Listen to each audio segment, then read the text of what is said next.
Hey everybody, welcome to another segment of NVLIFE at Home. Today I'm going to talk about probably the second most dreaded conversation ever, and that's volunteering. And the reason we're going to have this conversation is for a couple of different reasons, but when we return to having church again, and we will return to having church, it's going to look a little bit different. With social distancing and guidelines from the state, we're going to need to adjust our service and how we do things. And that takes people, which means we need people for multiple different teams and service levels here at church. But before we get into that, I want to read you something real quick out of Acts. I love this part in Acts.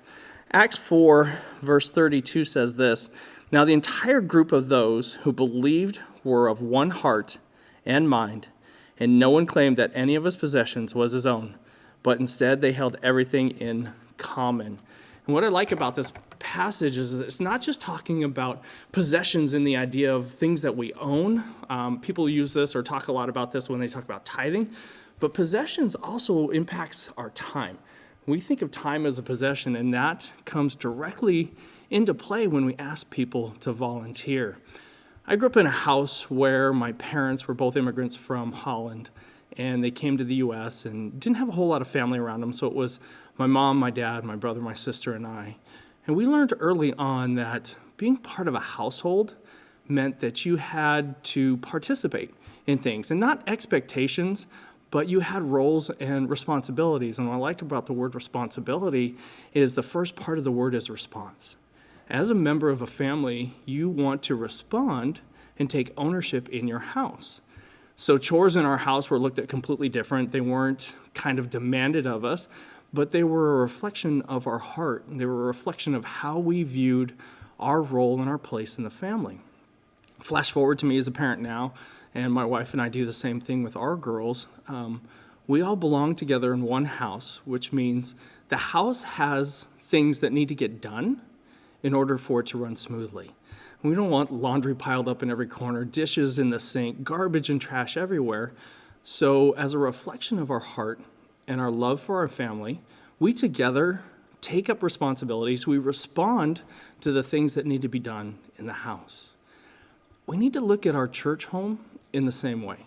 We need to see that we are called to respond, not out of duty, but in a response to our relationship and our love for Christ. And that means serving. That means giving back to the household where we spend our time, where we grow together, where we fellowship, and where we just get to experience Christ. And that takes a lot of people. It's really surprising, some of the numbers, and when you read statistics, it goes all over the board, but some people say it's about 10% of the church who serves. Some people say, oh, no, it's 80, 90% of the church that served. And the reality is if we all served within the church in different roles and activities, it would be amazing. I can tell you the change and transformation that you would see would be astounding, just simply in that, because I think the real number is probably closer to a small percent do the majority of the work.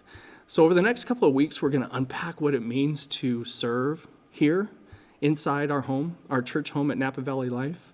We're also going to talk about what it means to serve in the community, how we can serve in the community, because once things start to ease and we get back into the new normal, per se, we're all going to want to continue to serve and to be part of this great community that we live in.